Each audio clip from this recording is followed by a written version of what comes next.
الحمد لله رب العالمين والصلاة والسلام على رسوله الكريم وعلى آله وصحبه أجمعين وعلى من تبعهم بإحسان إلى يوم الدين. أما بعد، باب رؤية ما يتعلق بها. قال الله تعالى: ومن آياته منامكم بالليل والنهار. وعن أبي هريرة رضي الله عنه قال: سمعت رسول الله صلى الله عليه وسلم يقول: لم يبقى من النبوة إلا المبشرات. قالوا: وما المبشرات يا قال الرؤيا الصالحة. ரவாஹுல் புகாரி. கணித்துக்குரிய அல்லாஹ் அடியார்களே, இன்று பார்க்கக்கூடிய தலைப்பு கனவு சம்பந்தப்பட்ட தலைப்பு. 130வது பாடம். நாம் தொடர்ச்சியாக சில ஒழுக்கங்கள் மற்றும் ஆதாபங்களை பற்றி பார்த்து கொண்டு வருகின்றோம். அதில் நாம மஜ்லிஸ் மற்றும் அவையுடைய ஆதாபங்களை நாம் பார்த்தோம். அதற்கு பிறகு இப்பொழுது நாம் கனவு சம்பந்தப்பட்ட விஷயங்களை நாம் பார்க்க இருக்கின்றோம். மார்க்கம் இந்த கனவு சம்பந்தப்பட்ட விஷயத்தில் ஒரு முஸ்லிமுக்கு என்ன எப்படி ஒரு வழி நடத்துகின்றது என்ற விஷயங்களை பார்க்கலாம். முதல் விஷயம், சூரத்து ரூமுடைய 23வது வசனத்தில் அல்லாஹ் கூறுகின்றான்: ஒமின் ஆயாத்திஹி மனாமுக்கும் பில்லைலி வன்னஹார். இரவிலும் பகலிலும் நீங்கள் காணும் கனவுகள் அவனது அத்தாட்சிகளில் உள்ளதாகும் என்று அல்லாஹ் கூறுகின்றான். இங்கு ஒரு மனிதன் தூங்கும் பொழுது அவனுக்கு ஏற்படக்கூடிய கனவுகள் மார்க்கம் நமக்கு சில அறிவுரைகளை கூறியிருக்கின்றது. ஏனென்றால் மனிதன் தூங்கும் பொழுது அவன் ஒரு விதமான ஒரு மரணத்தை சிறிய ஒரு மரணத்தை அவன் அடைகின்றான். பிறகு அல்லாஹு தஆலா அவனுக்கு திரும்பவும் காலையில் அவனுக்கு வாழ்க்கை அல்லது அவனுக்கு ஹயாத்தை கொடுக்கின்றான். அதை அல்லாஹ் சூரத்துல் அன்ஆமுடைய 60வது வசனத்தில் கூறுகிறான்: வஹுவல்லதி யதவஃபாக்கும் பில்லைல். அவனே உங்களை இரவில் மரணிக்க செய்கின்றான். வயஅலமு மா ஜரஹ்தும் பின்னஹார். அதே போல அவன் பகலில் நடந்த அனைத்து விஷயத்தையும் உங்களுக்கு தெரியப்படுகிறது. இந்த வசனமும் அதே போல மற்ற இங்கு நாம் தூங்கும் பொழுது கனவை நாம் காண்கிறோம். அந்த கனவுடைய விஷயத்தில் தான் அந்த தூங்கும் பொழுது மனிதன் உயர்த்தப்படுகின்றான், அவனுடைய ரூஹ் உயர்த்தப்படுகின்றது.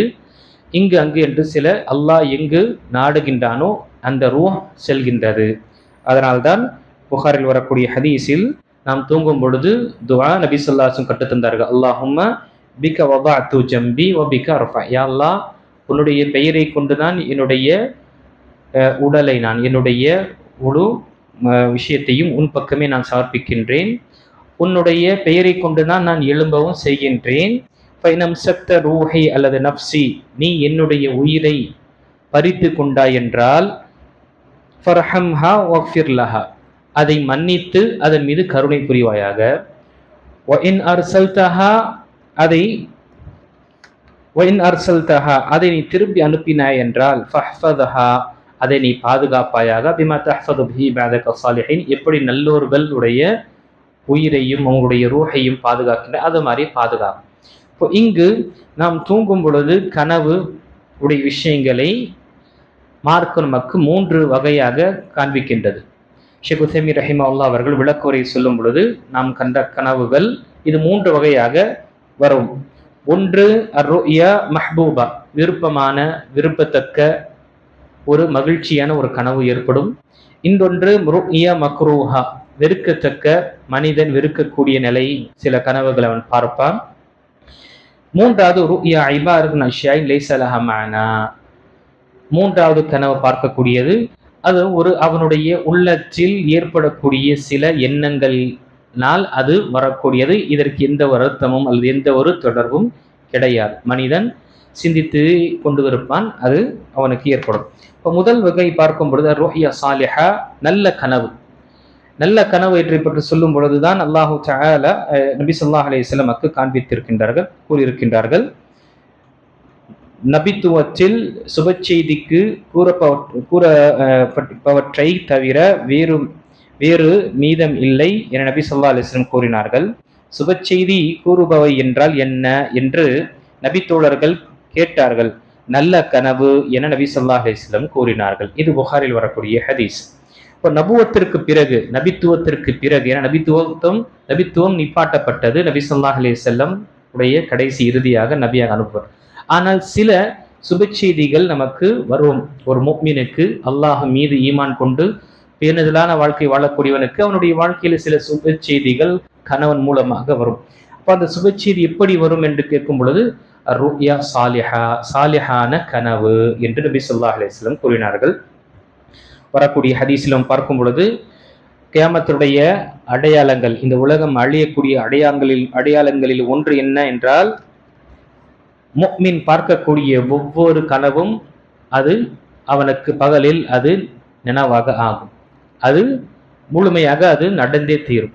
கியாமத்துடைய அடையாளங்களில் ஒன்று இரவில் பார்க்கக்கூடிய கனவு காலையிலோ அல்லது பகலிலோ அது நிகழக்கூடியதாகும். இது கியாமத்துடைய அடையாளங்களில் ஒன்று, முஃமின்களுக்கு ஏற்படக்கூடிய விஷயம். இப்போ இங்கு நபி ஸல்லல்லாஹு அலைஹி வஸல்லம் இந்த ருயா சாலிஹா என்பது அல்லாஹ் தஆலா அவனுடைய அடியாருக்கு சில நல்ல செய்திகளை அவனுக்கு மறுமையில் கொடுப்பதற்கு முன்னாலே இங்கு அவனுக்கு மன ஆறுதலும் அவனுக்கு ஒரு உறுதுணையாகவும் ஒரு சப்போர்ட்டாக இருப்பதற்காக அல்லாஹ் தஆலா இப்படிப்பட்ட சில கனவுகளை பார்க்கக்கூடிய நிலையை ஏற்படுத்துகின்றான். இது அல்லாஹ்வுடைய தரப்பிலிருந்து வரக்கூடிய விஷயம். இரண்டாவது பார்க்கும் பொழுது ருயல் மக்ரூஹா, வெறுக்கத்தக்க விஷயம், வெறுக்கத்தக்க கனவு நாம் காண்கின்றோம். இது என்ன? இது வெறுக்கத்தக்கது, மனிதன் வெறுப்பான். இதை அவன் மக்கள் கனவு காணும் பொழுது மக்களிடம் சொல்வது என்ன வெறுப்பான். சில நேரத்தில் அச்சம் ஏற்படும், பயம் ஏற்படும்.